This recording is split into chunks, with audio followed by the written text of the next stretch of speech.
to tonight's episode of the Group Therapy Podcast.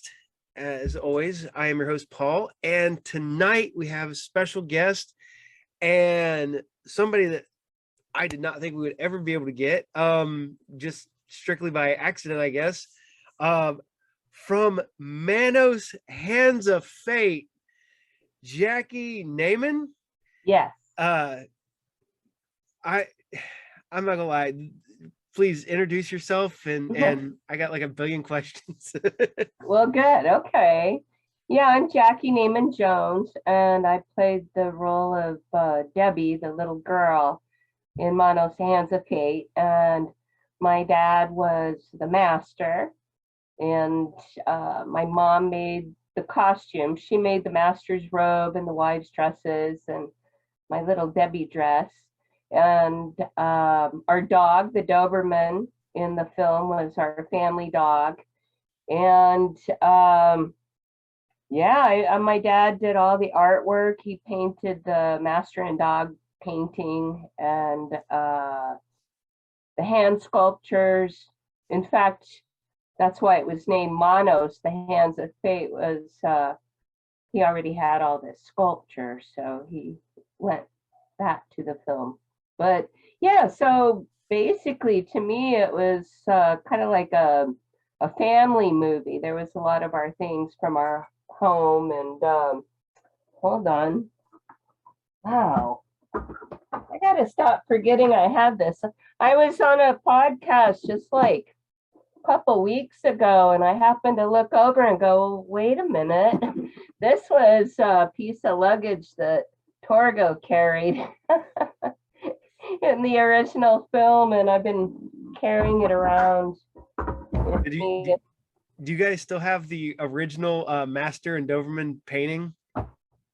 No, Hal Lauren, who created the film and played the role of my father, Mike, he kept the painting and he kept the robe after filming, but I've recreated both, and I have them on my Etsy shop. And I've done a couple of versions of the master and dog painting. I did one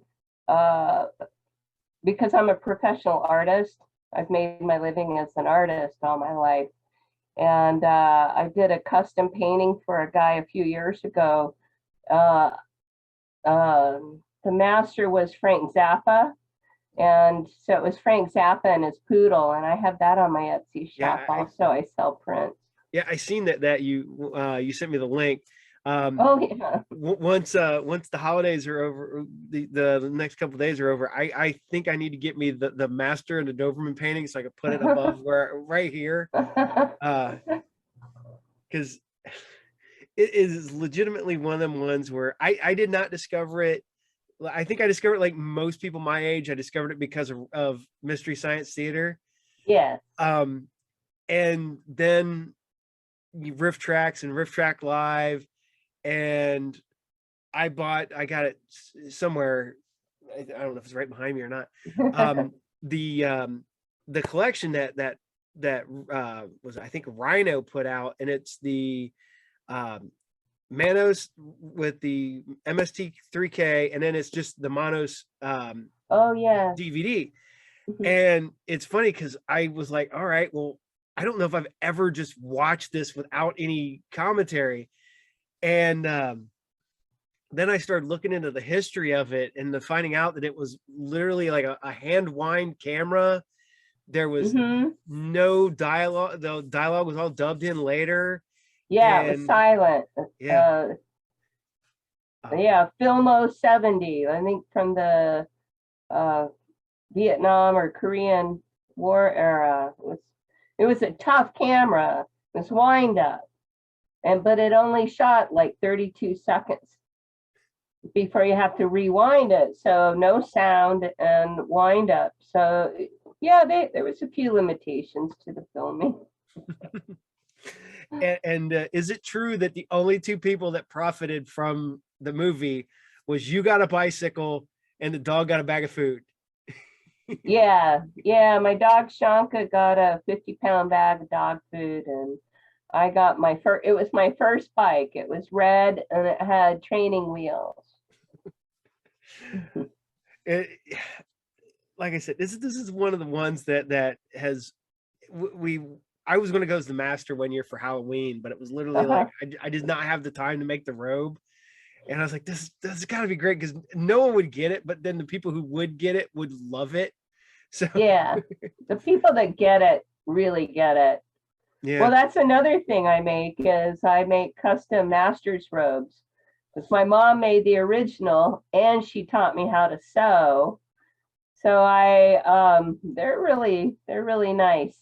And I made one once for a guy that was 6'8", and I've made one for a woman who was 4'11", and now I'm making dog coats. But I could make it for your kitty too. I just got another order. I just sent. Let's see. I think she lives in Wisconsin. It was a yellow lab that got the last coat, and then this next dog looks like I don't know, maybe a pit bull lab mix. cool. But I say, get a coat for your little master because, you know. My little masters, the cat's running around here somewhere. The dog's outside right now. Well, I'm gonna make one for my kitty, but she's only like 7.5 months, so I got to wait for her to grow a little more. Mm. But yeah, she was named with the Mystery Science Theater fan base help. Her name is Misty. That's cool. Now, how do you feel about the do you really like the popularity that it got from Mystery Science Theater, or do you like, is it one of the ones where it's like, I like it, but it's making fun of something I did when I was a kid, or Yeah. you just enjoy it and have fun with it? Well, I was almost 7 years old that summer, and to me, it was the best summer of my life. Hanging out with my dad and getting to stay up late and going with him out, being the only kid on the set. All those young women kind of treating me like a little doll, and it was fun. I had a great time, and anyway, I just say I was just a kid. I wasn't responsible. I just did what I was told. So no, I have a lot of fun with it because after it showed at the premiere for the first time, the theater canceled the rest of the 2-week run. So, and nobody really talked about it after that because these were all local community theater people. It was a pretty tight knit group of people, and the entertainment writers of the time were very kind and really didn't say much about it. Everybody just kind of let it disappear. But for me, I looked for it when I got a little older. I was looking for it and I couldn't find it. And God, university libraries, anywhere I could think of, and I just couldn't find it. And then 27 years went by, and my dad called me one Sunday and said, "You'll never believe what I just saw on television." And it just was crazy. I was just so happy to find it. I was completely satisfied, and that's how it's been this whole trip. It's given me so many wonderful opportunities. I've met the greatest people. I've seen amazing talent that is people like Rachel Jackson with Manos, the Hands of Felt, her puppet theater up in Seattle. And there's been 2 stage productions. There's comic books, trading cards, just the inspiration and talent that has come from it is pretty remarkable to me. And I love every bit of it. And my dad did too. He really enjoyed it. The fact that there's a puppet version, Manos Hands of Felt, that is brilliant. That Isn't is it? Yes, I haven't seen the whole thing. I've seen a couple clips of it, but that's amazing. That's that is It's really funny. oh man. Did your dad make Torgo staff, the hand staff? Yeah, he did. And I made ours for Manos Returns. I did everything that my family did. For the original, I did for Manos Returns. And creating the painting and the robe and the wives' dresses and the Torgo staff, those were all things that I did. Uh, and I made it just the way my dad made the original because he was quite the artist. He worked in a lot of different mediums, oil paint and acrylics and plaster finishes. He did clay and sculpture, metal. He had a welding setup in his studio. So, and I was just such an observant kid. I watched everything, and I'm an artist myself, as I said, and so anything that is a possible challenge, I'm up for, and I'm very proud. I of my Torgo staff. I made it just the way my dad did. I had a friend who had a whole welding setup, and we got some cold rolled steel, and I cut them out of the steel with the torch, just like my dad. Now, I've seen some of your paintings, really good. You says you're now an art teacher on top of being an artist. Yeah, I do. I've been doing, the paint and sip kind of parties at bars and restaurants and places. Been doing that for 5 or 6 years, but then COVID hit, and anyway, now I'm looking at doing more of them online. I've done some private party ones online, but I'd like to expand it more, and it's just a matter of organization for me at this point. But I put it out there to the Mystery Science Theater community about doing some MST related paintings and online. I think that would be really fun. Yeah,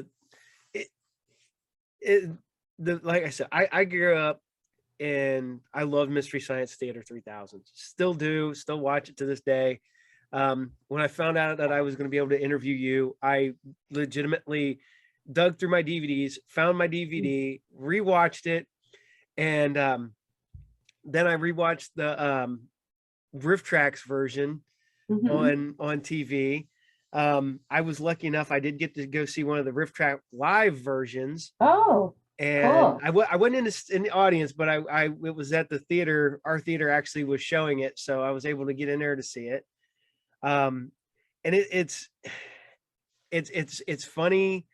A lot of these movies that Mystery Science Theater has pulled out has become, they gave them new life, and Yeah.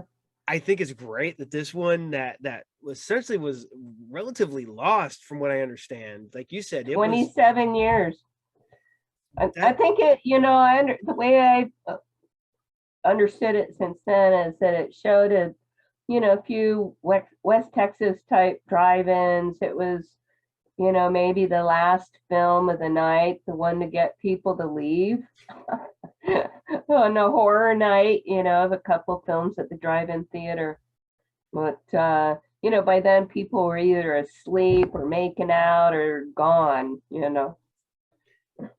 It's the whole bartender thing. You don't have to go home, but you can't stay here. Here's Right. those hands of fate.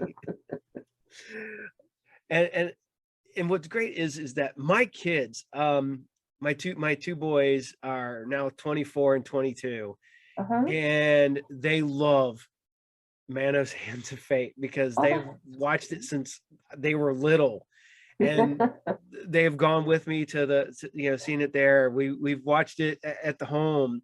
My son Joe has rewatched it relatively recently online, and it's one of the ones that it's great because, like I said, I watched it when I was probably, I don't know, like 17 or 18 the first time I saw it when it was on. And Mhm. then now I get to watch it again, and then I get to watch it with my kids. And now now my sons, when I told them who I was getting ready to interview, they're like, "That's so cool." Oh. I was like, yeah. I was like, remember the little girl from Manos? And they're like, yeah, I get to interview her. And they're like, she's an adult now. And I'm like, yeah, I know she's an adult, guys. Yeah. Yeah. um, I was at a convention, Crypticon Seattle, as a guest a few years ago, and you know, they have a banner over the guest head with the name and everything, and mine had the picture of me as the mini bride, you know, at 6 years old, and my name. And this young woman came up, probably, you know, in her mid-20s, and she's standing back for a while, but she was looking up there, and then she's looking at me, and then she looks up there. She did that several times, and finally I caught her eye. I go, yep, that's me. You know, like 50 something years later. I think this year is the 55th anniversary. that's a that's a pretty good run. I mean, that it was able to come back after that long a time and keep going. Yeah, in fact, have you seen the restoration? That I have not seen yet. Yeah, I mean, that raised, gosh, what, at least like $47,000 on Kickstarter. And Ben Solovey had found it like just by accident. He happened to know what he had in his hand, but he found the original work print that went through the camera in 1960, 66, 60, God. See, it's getting so long ago. I don't even want to remember how long ago it is. But 1966. But he raised some money and he restored it frame by frame. So now you can watch it without it being ripped, but it's so clean, and it's a mind trip. It's like another experience because it's a beautiful print of a really inept film. And anyway, the Mads, you know, Frank and Trace, Mm-hmm. and Frank's the one who originally found it in the first place and brought it to Mystery Science Theater and said, you know, this, I think we should riff this movie. And so Frank was just, so the Mads are back. They have an online show now. Mm-hmm. And on December 14th, they're riffing Manos Hands of Fate, and I'm the special guest. And they're riffing the restoration. So it's going to be very interesting. That is definitely something I'm going to have to find and watch. Yeah, oh, it's plastered everywhere. I've heard recently through the people that are promoting it that everybody seems to think this is going to be the best attended show of the whole year. I can definitely see that. That's with those guys coming back, with the Mads now doing their own thing. That's fun. And doing Manos. Oh Yeah. yeah. I think it was Trace who said he'd never riff that one again. Well, now we got now you got your sequel. You got Manos Returns that you did with Tanya. How did you just decide one day that you wanted to bring Manos back and go from there? You know, I don't really remember exact. It was just kind of came together. It just kind of came together. I knew Joe Sherlock. He's a local. He makes films, and I'd been in some of his films, and I knew him through other people locally. And he's just a really fun guy, and I like what he does, and he gets the job done.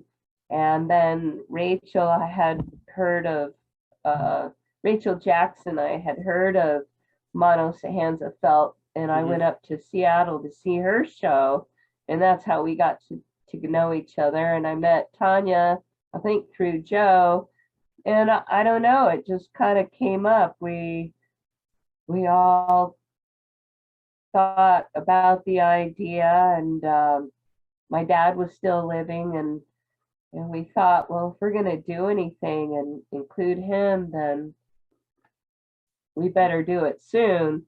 And then also by chance, about the same time, I found Diane Marie, who had played my mother in the original, who played Maggie. And what's funny too is that in reality, she's only like 12 years older than me, so it's kind of creepy. That happens a lot in movies. The movie parent is only like 10 or 11, 12 years older than I think I just watched the movie the other day, and the mom was legitimately only like 5 years older than the girl that's supposed to be playing her daughter. Yeah, what's that movie with Sally Fields and Tom Hanks? Forrest Gump. Yeah, Forrest Gump. Sally Fields plays his mother, but they were previously in, they were lovers. And I can't remember what movie that was, but I mean, they age her a lot and all, Yeah. but that's interesting. But yeah, it happens. The magic of movie making. That's what Hal Warren thought he was doing. He thought, oh, how hard can it be to make a movie? Was it legitimately a bet? Do you know that it was? That's what I understand. I've never found that to not be true. I think I actually heard that from Bernie Rosenblum, or he confirmed it, and he was one of the crew guys. So when I wrote my book and I did more research, I was able to find a couple other people to interview for the book. I talked to some of Hal's family, and I found Bernie Rosenblum. He was still living. And he and Bob Guidry was the cameraman, and they were best friends. So they pulled a lot of pranks on set because that's just the kind of guys they were. But yeah, Bernie confirmed that it was a bet supposedly with Sterling Silliphant, who wrote In the Heat of the Night. And Hal had lunch with him because he was a bit actor and he was looking for opportunities, and he just said to Sterling Silliphant, something like, anybody can make a movie. I could make a movie. And he'd already apparently had some ideas. Now, how did your dad get into the movie? Did he just try out, or was it like he knew him, or just? Yeah, they knew each other. In fact, I just found the article, reread it yesterday, but my dad was, and Hal Warren and John Reynolds, who played Torgo, pretty much all the men they were all part of the local community theater. And my dad had been in the theater for several years by then, and he always got the lead roles. So in May of 1966, because it was filmed just a couple months later, like in July of 66. And so the play Henry IV was at the theater, and pretty much all of them were in that play. Excuse me. My dad was playing the role of the king, and Hal Warren was in the play, and John Reynolds. And so Hal kind of looked around and he saw everything he needed for his movie. Oh. Gotta get a drink. Sorry. I gotta do the same thing. All right. Now, when you look back at the movie, and you look back at it fondly, do you look at the people, you know, come up to you and are like, have to be like, yes, I love this. This is, you know, like the fans that like really gotta love this, that are just really passionate about it. Sorry. Yeah, I mean, the fans that are into Manos, they really do. They really love it. One of my favorite stories is when I got to meet Cassandra Peterson, who is Elvira, Yeah. and she did Manos on her show. And we were both guests at the same convention, and her table was across the room, so I really wanted to meet her. And I waited till there was a break, and I went over there, and she had this huge line of people waiting to get her autograph. I mean, she's very popular. Yeah. And so I just kind of scoped it out, and I ditched around the end of the table where she was, and I just started talking to her real fast, telling her who I was and that my dad was the master, and she stopped and she looked at me, and she just kind of went, and then she got this look of recognition. It was so funny because then she goes, "Stop the line." So she made the autograph seekers wait, and we got some nice pictures together. And she had some good questions too. I mean, she knew the film. Definitely, she knew the film. And another question I've always wanted to ask is, the rumor that Torga was supposed to be a satyr. Do you know if that was true? Well, it's questionable. I mean, I think that would have been Hal's ultimate dream, but special effects weren't in the budget, and nobody got paid for anything. My dad and my mother were responsible for most all of the costumes, except for people that were wearing their own clothes. And yeah, so John Reynolds was basically wearing my dad's welding coveralls and his desert scavenging hat. And since my dad was 6'2" and John Reynolds was like 5'7" or 5'8", then there's a lot of room in there. So the idea was probably to make him like a satyr, but Because I remember, like, the girl plays your mom looks down, kind of like, and then they don't do anything with that after that. He just has the big knees, and that was like, right. Yeah. It's funny because I look at that movie and you can tell somebody really wanted to like do something big, and then kind of Yeah, big realized, dreams. yeah, they had huge dreams, and then midway through they realized, I can't do this. With Yeah, and I don't know how much he realized what he couldn't do. I mean, Hal knew it wasn't going to be a good film, but he hoped he could pull something off that would bring attention to the Southwest. I think he mostly wanted to be the catalyst, the guy who brought the film industry to the Southwest. He had much bigger dreams than just making this film. yeah, I mean, at the premiere, he had so many connections. He sold insurance and he sold fertilizer, like to ranchers yeah, and such. And he had big dreams. So he knew the local car dealer, and he got the guy to loan him the lights, that scan the sky. And he found a red carpet somewhere. So he had the red carpet at the theater, and he had these lights scanning the skies. And my mom and I, it felt like we spent the whole day in the beauty parlor getting our hair professionally done. My mother made these beautiful dresses, and the wives were wearing like opera gloves, and Hal rented one limousine, and he had all the actors and crew park around the block and wait in the alley behind the theater.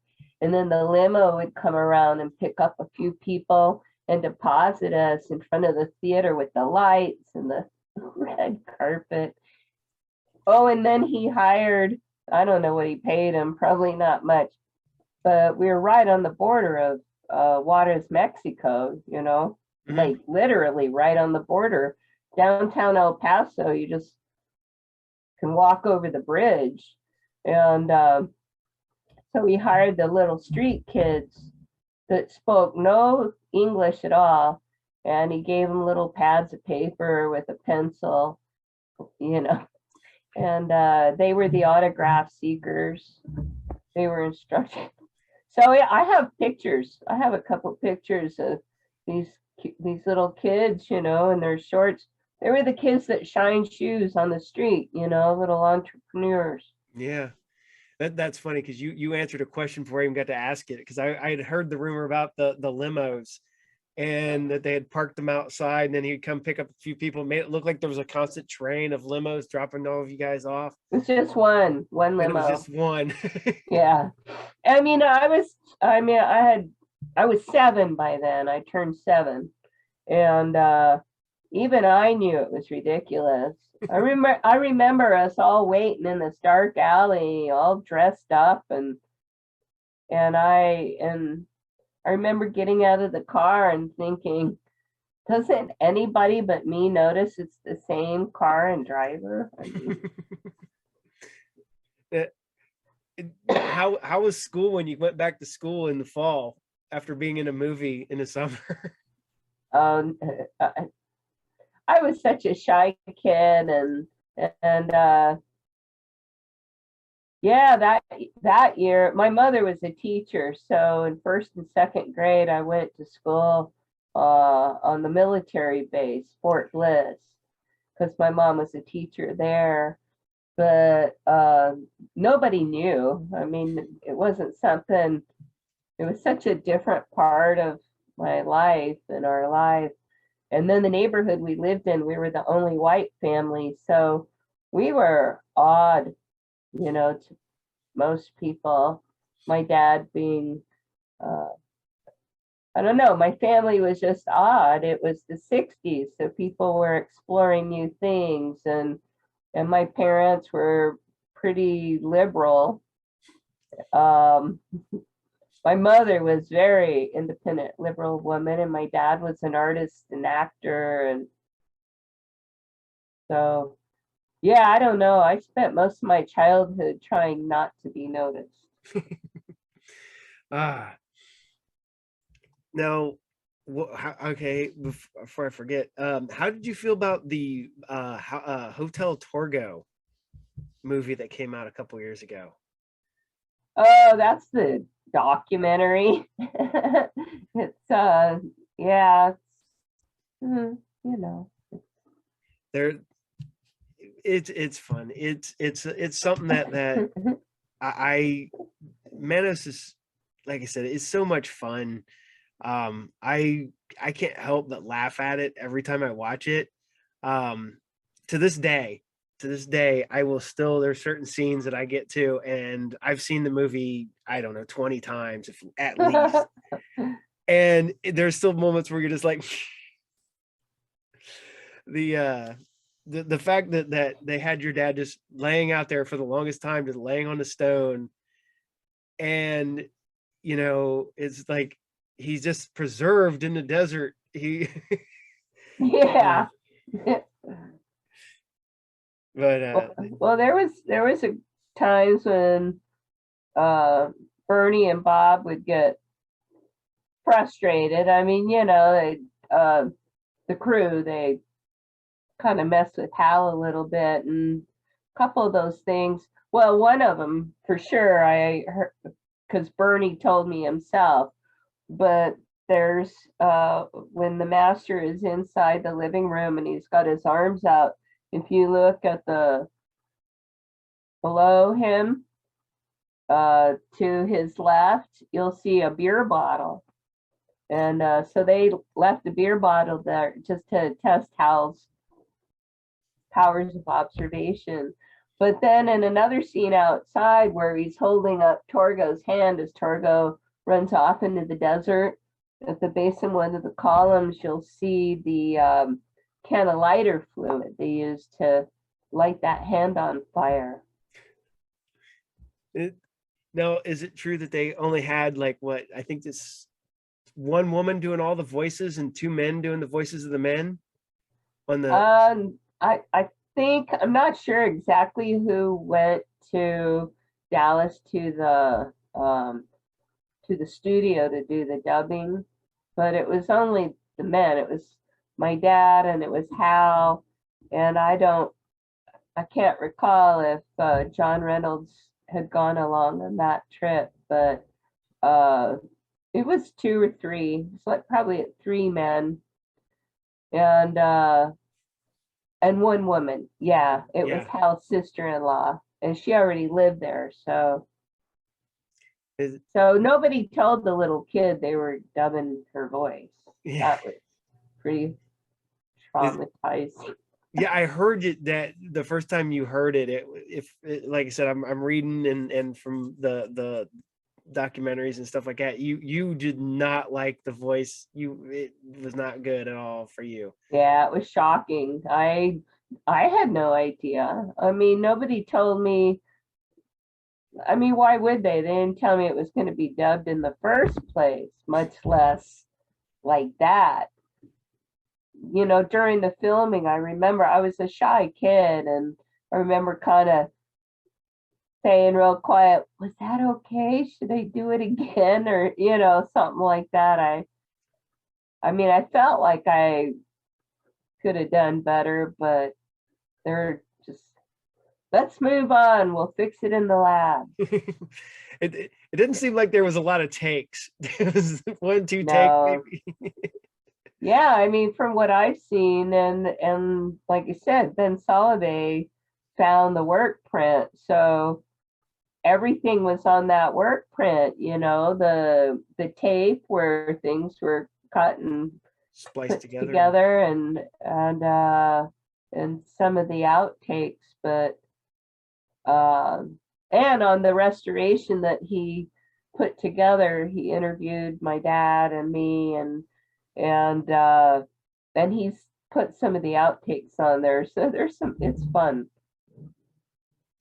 Now, it just seems like a bunch of people. One guy was probably really taking it seriously, and everybody else was just having fun.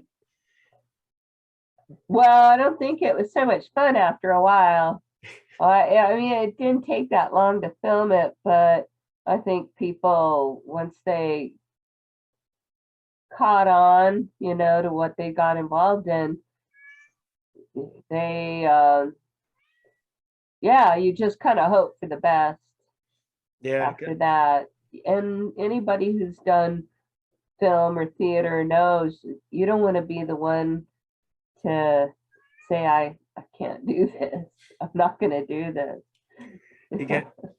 That's probably why everybody stayed, even though they weren't getting paid. Is like no one wanted to be the first guy that goes, no, I'm out, I'm done. Exactly. Yeah.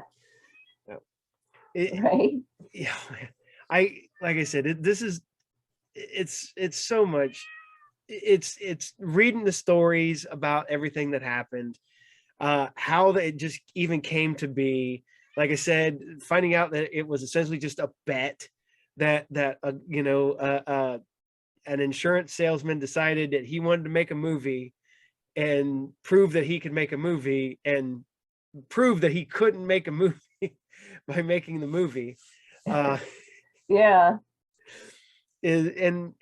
But hearing the stories of the people who worked with, like you, that, they thought it was like a one-off, it was, whatever, but then he wanted to make it so much bigger and try to make it bigger to make you guys, and then it seemed like you guys end up having fun later and like just knowing full well that it wasn't going to be this big movie? Like you said, even as a kid, you were like, yeah, this isn't any what?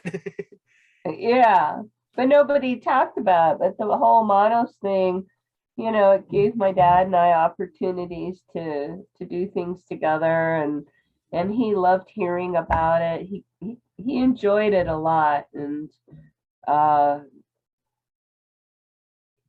like I said earlier, just the talent that I've seen that has been inspired by this crazy film, the opportunities I've had and the people I've met, and it's pretty great. I wouldn't trade it for anything. Yeah, it's like I said, it's amazing. The fact that I can bond with it with my kids, and I'm hoping that down the road, maybe I show it every once in a while. I'll just turn it on because I have a comic book shop, and I will turn it on Oh, the TVs, and I have friends that will sit there and they come in to just visit or to buy stuff. And next thing you know, they're 20-30 minutes in of just sitting there watching on and we're just sitting there laughing at it and having a good time. And it, it's it's it's great because, like I said, we bond over it. It's hmm. a bonding experience because you've made it through Manos. Yeah. And it's funny because I always joke around. I'm like, we're gonna watch Hands of Fate, Right. Yeah. or the beginning, and with that long driving shot. I always joke. Yeah. Ugh. I mean, I understand that was where the opening credits were supposed to go, but it was just edited so quickly, and think yeah, Hal had big plans, and I'm just sorry he didn't make it to see this happen the way it did. I think he would have had a good time. I mean, Hal Warren, for a time, he was a stand-up comedian.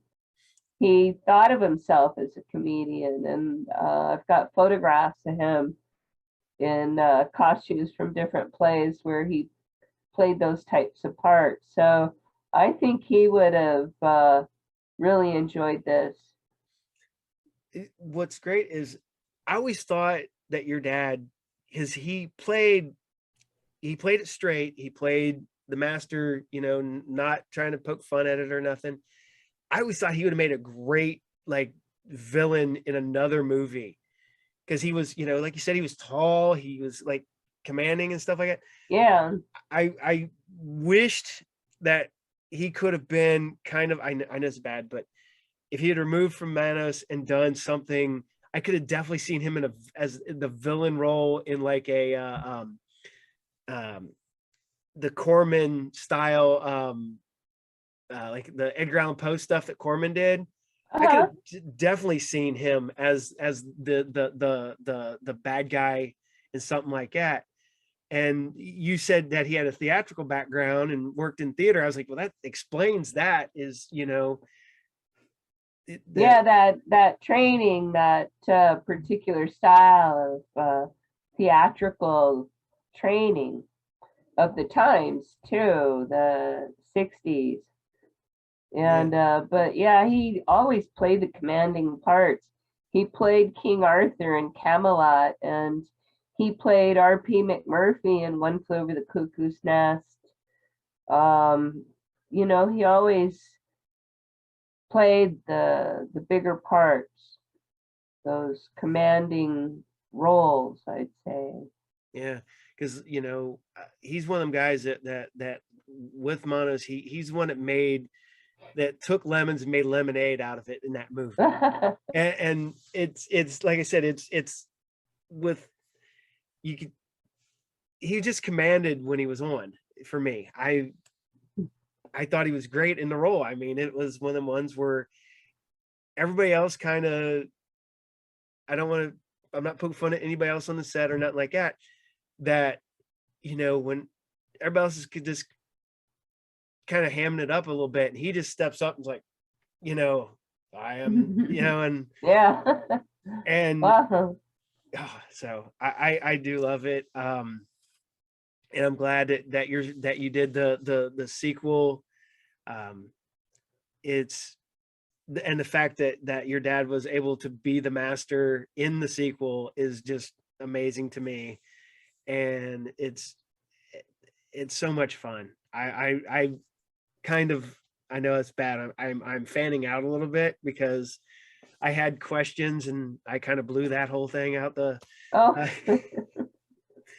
It's like I said, it's something that me and my kids have bonded over, and we both love. We all love, and you bring in more, and you're out there.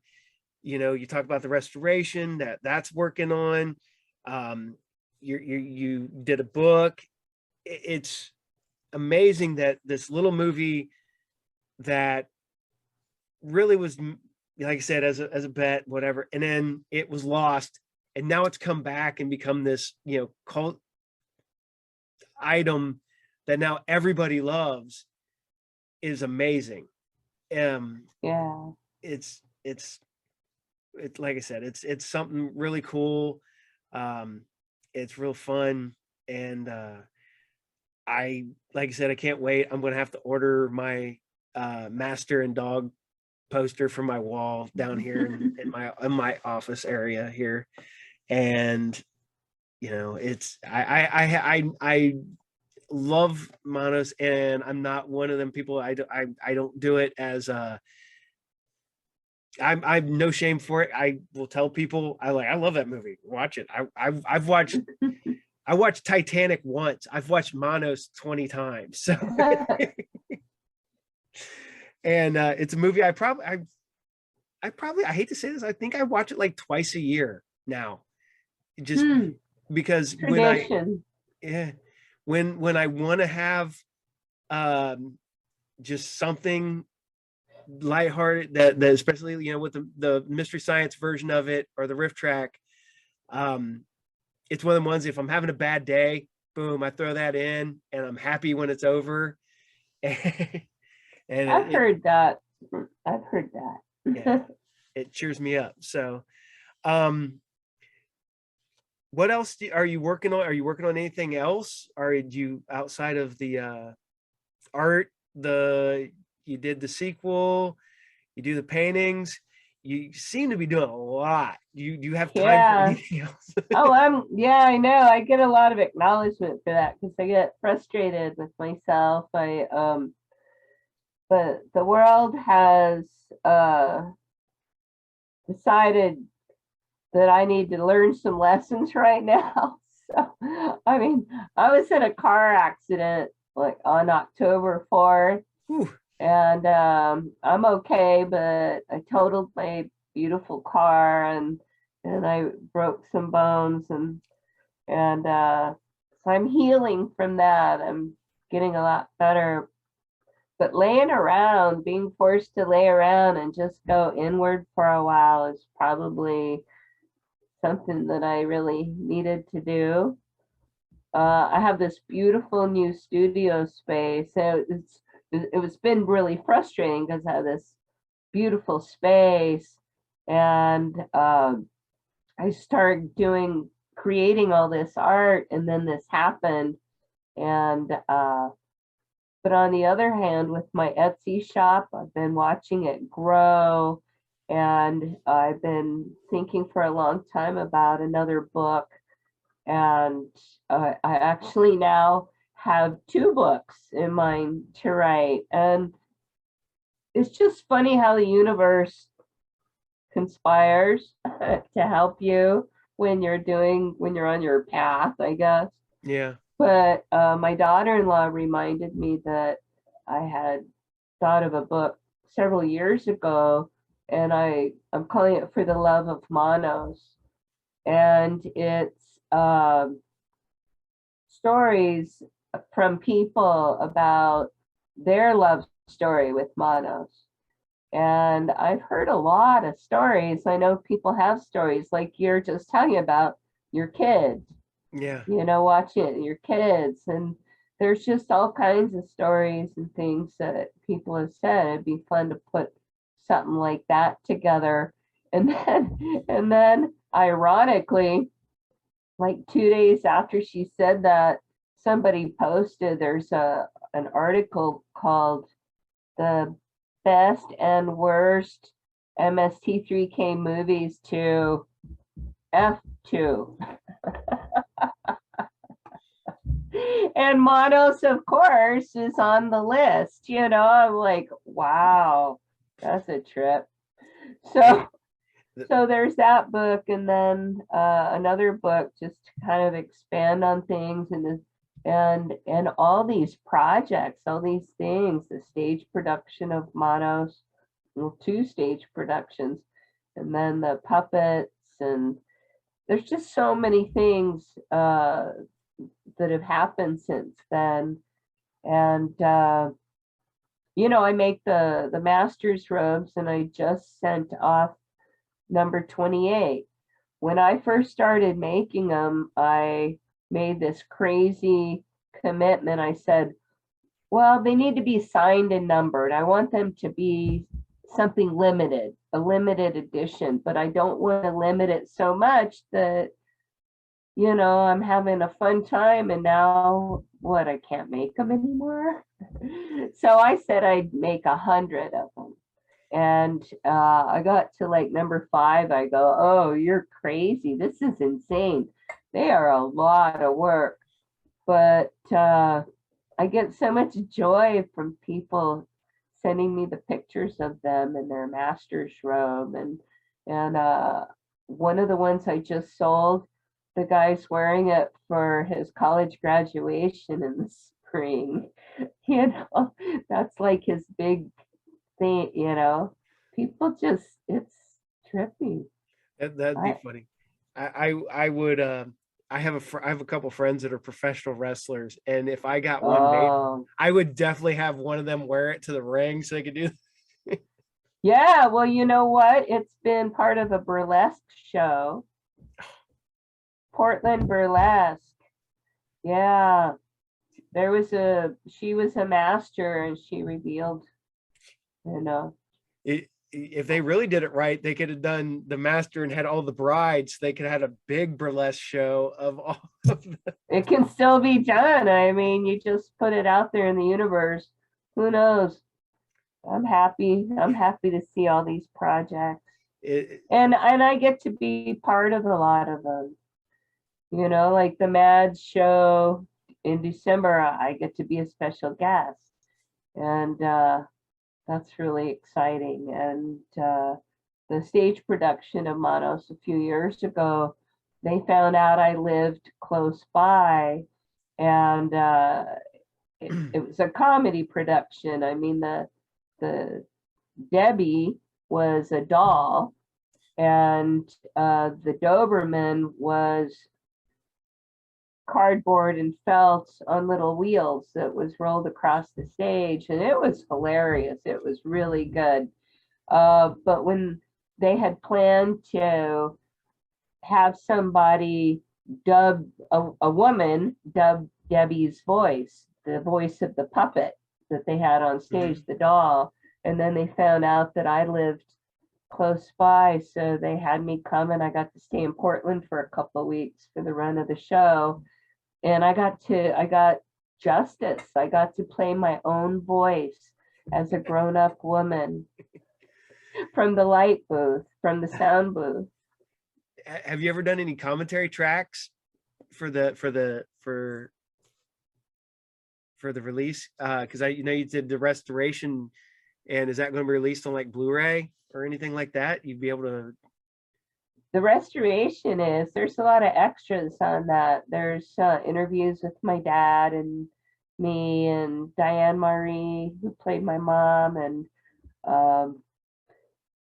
yeah, I mean, I don't know.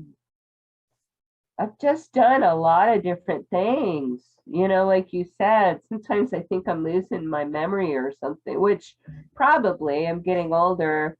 So I'm just so glad I wrote my book when I did, when I had access to people, when the memories were had so well preserved. And I have to say, my book is 5 stars on Amazon. So it's a pretty damn good book for something about a really bad movie. Oh, I gotta get it now. There's a couple things I gotta order. I gotta order the painting, and I gotta order the book. So when you look back at your life, you go, okay, I'm Debbie. That is definitely me as a child. That is, stand proud of it and enjoy every minute of it. I do. I just feel so fortunate. This crazy thing is giving me so much joy and fun and opportunities. And recently I've filmed in several other films and that are coming out. One called Under Three Moons, and the other one is A Haunting in Ravenswood. And I've seen just the people that I worked with were really great, really professional, and it's exciting to see these films moving forward. It's just small roles, but I'm so honored to be invited. And then we are we filmed the pilot episode of what was called the Debbie Chronicles, but it's changed now to the Manos Chronicles. And we're hoping it'll be a series, and I star in that. And I'm actually heading back down to California, geez, in a week. Whew. Wow. To do some pickup scenes and some extra things. But we're looking for a distributor, and then I just got a connection the other day, a possibility. It feels like everything is just going just the way it's supposed to, and the recent challenges and difficulties are just teaching me to just go with the flow, just go with it, Yeah. just enjoy it. I mean, wow, I never could have predicted any of this. The little girl in the desert never saw the woman in the future that's going and being in movies, and a mom, a teacher, a artist, a writer. You're doing it all, and that is awesome. It's great to see. I do appreciate it. I won't be taking up too much more of your time here. I Like I said, this is Manos is just something I love. It's and I just appreciate you doing this interview. Even if you gave me 5 minutes of your time would have been awesome, but you've given me an hour, and that's amazing. And I want to thank you so much. Like I said, I will put links to your Etsy store and stuff like that at the end of the episode. I was going to ask you if you had anything you needed to plug coming up. You already got that. I think so. I think I'm caught up. Yeah. And be on the lookout for the Manos Chronicles. Go find Manos Returns is on Amazon Prime, I believe, right now. Yeah, I think it is right now. And the restoration, I believe, also is. And let's see, what else? Oh, the Mads are back. You got to see that. That's December 14th, and it's online. So if you look up Frank and Trace or the Mads are back, they're really promoting that. I'm just kind of stunned at the outpouring of love and support, and I'm pretty excited. This show alone could really kind of move things forward. I'm working with an agent now for not just for podcast interviews, but I'm working with somebody else for getting into more conventions and events. So, and I'm inspired to get this book going, to get these books going, because that's a lot of fun too. You know, I did a book tour. I went doing some comic book stores and things like that. So Yeah, looking for opportunities. I was just getting ready to ask you if you had any comics conventions that you were going to be at, and if you wanted to plug any of those. But you just said that you're talking with a management to get that taken care of. Do you have Yeah, any? so far, the only one that I have lined up right now is DeadCon in Fort Wayne, Indiana, next October. Next October? May I will try to meet you there. I live. Well, let's get some. We'll get some more lined up. I'm Yeah, gonna try to really try to get out there. And yeah, because Fort Wayne's almost exactly 2 hours from my house. oh, that's not bad. So it's not horrible. There's also, but then there's also the Day of the Dead and the horror hounds and stuff, and Right. those are a little over an hour away to Cincinnati, and then like about an hour and a half away going to Columbus. So Yeah. yeah, and then there's one in Indianapolis, which is almost 2 hours. So there's Yeah. And those are all perfect for me. Well, my computer just told me the battery is dying and yeah. the charger's in the other room. So Oh, like I said, I I don't appreciate want to this. get cut off. Oh, thank you. Thank you again. Just I'm thank you so much for the interview. I appreciate it. Um, like I said, I'm sorry I kind of fanned out a little bit, and I apologize because it's like I said, it's one of the ones I love. My kids love it, and it's kind of cool. It's really cool to be able to talk to you and ask you a bunch of questions that you've probably been asked a million times. Uh, so I do appreciate it, and thank you very much. Thank you. And I will say good night and hope to talk to you again. Yeah, well. Okay, take care. Uh-huh. Good night. Night. Big thanks to Jackey and her stories from Manos Hands of Fate. Uh, big Manos nerd myself. If you didn't notice from the interviews, but we hope to talk to her again somewhere down the road. Maybe when her next book comes out. I will post information to her, all of her stuff, her Etsy store, her, IMDb and all that fun stuff. But as always, group therapy is brought to you by RU Game, the best comic book collectible and all-around geek shop in Pickle, Ohio, located at 124 North Sunset Drive, Pickle, Ohio, 45356. You can also see me every Saturday on Saturday Morning Serials, bringing you the best of the 70s, 80s, and 90s cartoons, PSAs, commercials, all that fun stuff, and little tidbits of information.